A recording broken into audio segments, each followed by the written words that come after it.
Cooking Made Easy with Andy and Alex. I'm Andy and this here is Alex.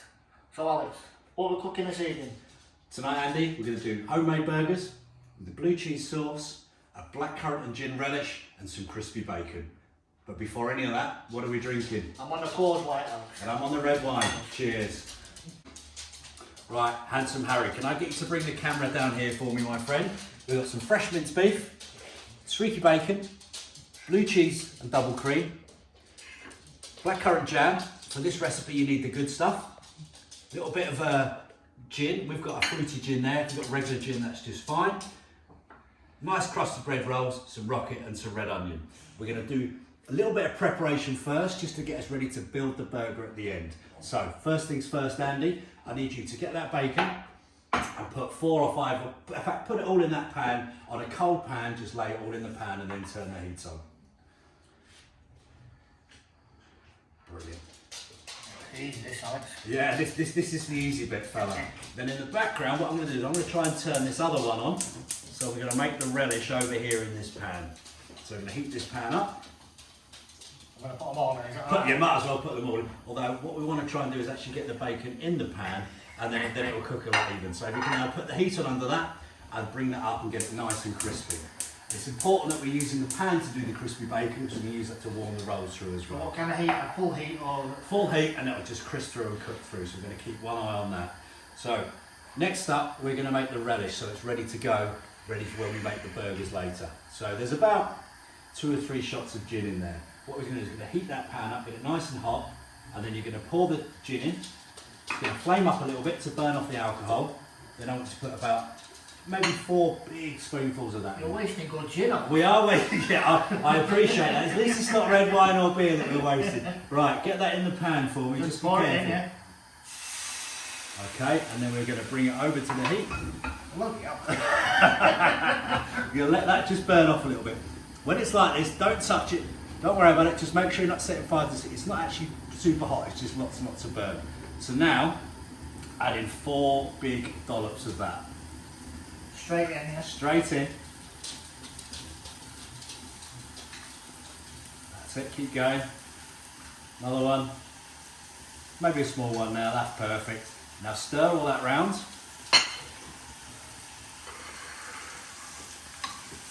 Till all of the flame has gone out. Lovely. That's it. You've just made the gin and blackcurrant relish. Now the temptation now is to taste that, just to see what it's like. Yeah. But don't, because there's boiling hot sugar in there, don't forget. So now you've made the relish, we can put that to one side, over there, and let that cool down. Once it's all amalgamated, we turn this one off. Brilliant. Brilliant. So the bacon's all now nice and crispy. But what we're going to do is not waste all that flavour that's in that pan. So we're going to take our 2 bread rolls and plonk them both in there and use that to toast up our bread rolls. Yeah, yeah. So it has a little bit more flavour. Not the most healthy thing you're ever going to eat in the world, but it does taste probably not healthy. Probably not, chef, no. Yeah. Good stuff. So these have been toasted now for a couple of minutes, and you can see there you get a nice brown crisp on there. So we'll put that on the plate with the bacon, ready to go, and then we can start to assemble in a minute. So we're going to turn this pan off for a second. We're going to move on to the next step, which is making the blue cheese topping to go on these. So what I need you to do is get that glass bowl. There's a fork over there. Put all of that blue cheese in the bowl and mash it up. Doesn't have to be particularly pretty or fancy, just as long as it's mashed up. You're getting that, Harry? I'll have a glass of wine while he's doing that, handsome. Brilliant. Keep going, mate, keep going.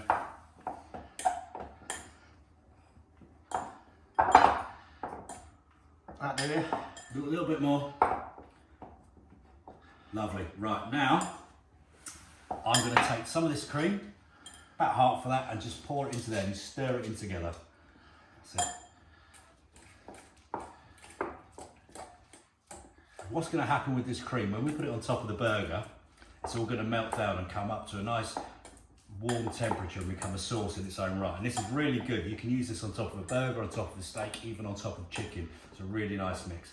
That's perfect. Brilliant. Put that to one side. So, where are we up to? We've got the buns ready, we've got the bacon ready, we've got the blue cheese to go on top ready. Over there we've got our gin and blackcurrant relish to go on top. Burgers, can you eat burgers? Absolutely, my friend, we need burgers. So, Burgers, homemade burgers. What I recommend with this is when you go to the supermarket and you buy your packets of mince, look for the front that it says it's got at least 15% fat in it. Normally people go for a low fat product, but with burgers you want that little bit of fat to make them juicy. So I'm going to make one and show you how to do it, and you're going to make the next one. So if you just pop that pan back on to get it warming up for the burgers, we're going to bring everything together now. On a high heat. No, I'm going to turn your rocket fueled hob down. Yep. So what we're going to do is going to take about half of this, roll it up into a bit of a ball, like this, pop it about halfway between two sheets of cling film. Don't really compact it, just roll it so it sticks together. Now we haven't got a burger press, but you don't need a burger press if you've got a saucer. So what you do, That's a plate. that's a saucer, but is it a plate or is it a side plate? It's a plate up here. Answers on a postcard what it is. It doesn't really matter. This is the important thing. So let's take one of our buns, and you can just check this with any plate you have in your kitchen. You need to find a bun that fits about the inside of the inner ring of the plate. So there you've got your burger press. So it's a little bit bigger than the bun because your burger's going to shrink. So that's what you need to do. And you take this on top and just push down gently until you can feel the resistance on it, and you'll end up with a perfect burger ready to go in the pan. So I'm going to take my burger, stick it on this plate over here, and you can do the next burger. I'll leave that there. I'm going to step to one side and wash my hands. You made that look easy. So roll it in a ball. Roll it in a ball, not too tight because you don't want it too compacted. Put it in. It must be good this because Annie's come over to have a look. And then let me come back at it. You want it to squidge out a bit. So if you leave it so there's a little bit of slack either side of the cling film, yeah? And then just push down until you feel the resistance. Keep pushing, pushing, pushing.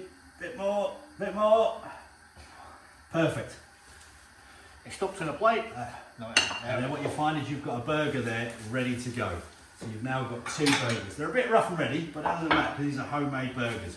We can spend ages shaking them out. So we've got the burgers ready to go. We've got the pan on. Once again, yours is absolutely smoking hot.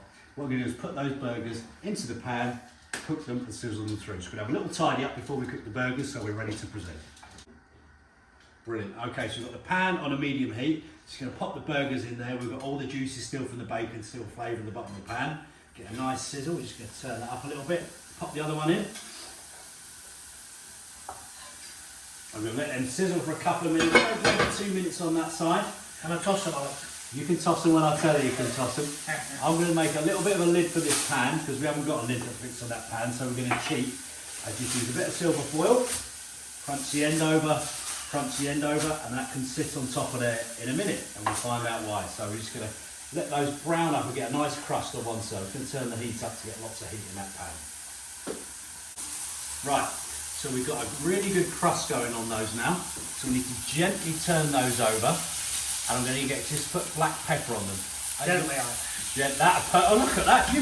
You are catching on fast, sunshine. That's actually really impressive. A good crack of black pepper on those. What you'll notice is we've put no salt on these, no salt in the burgers, because the blue cheese is salty and the bacon is salty, and the sweetness and a little touch of bitterness is going to come from the relish.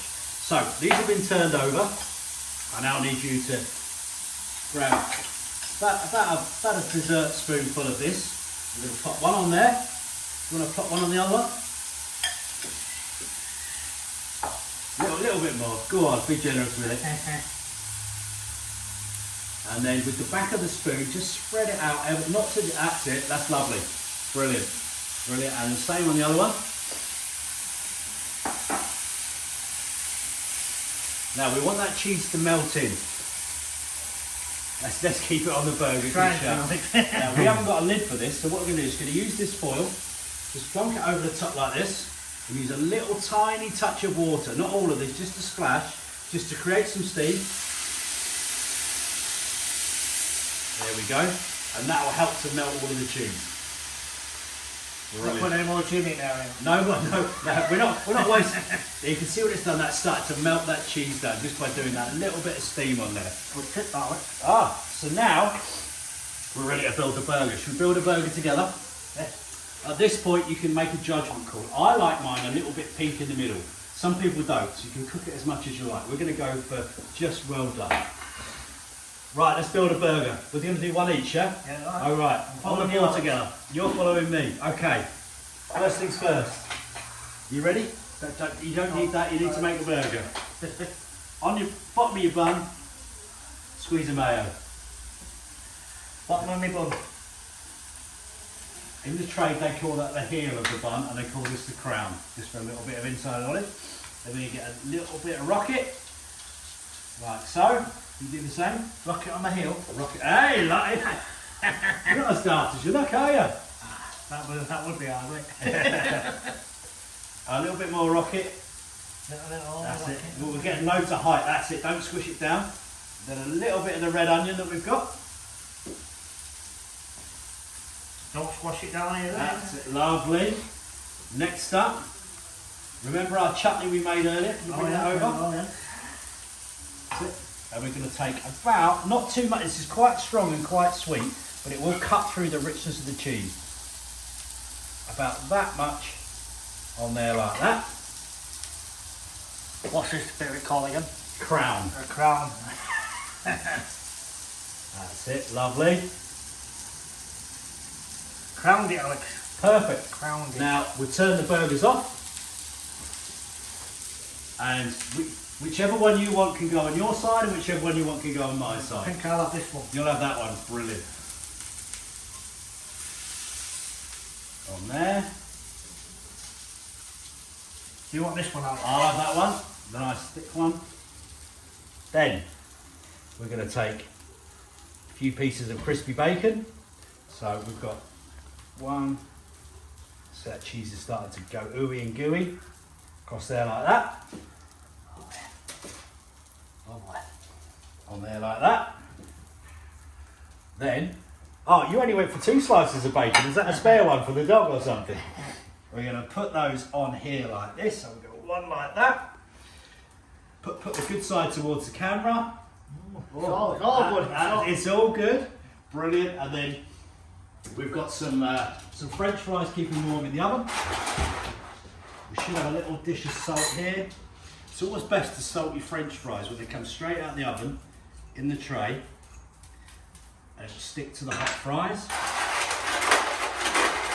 Now I hope these aren't too hot because I'm going to pick them up by my hand and put them on the tray. Try and get them all on the tray. Oh, thank you, that's my line. All on there like so. And that is amazing, a perfect sharing board, burgers and fries. And we finished that just in time because the football kicks off in a minute. Andy, cheers. Cheers. Here's to our homemade burgers with blue cheese, crispy bacon and blackcurrant and gin relish. I was just going to say that. Exactly.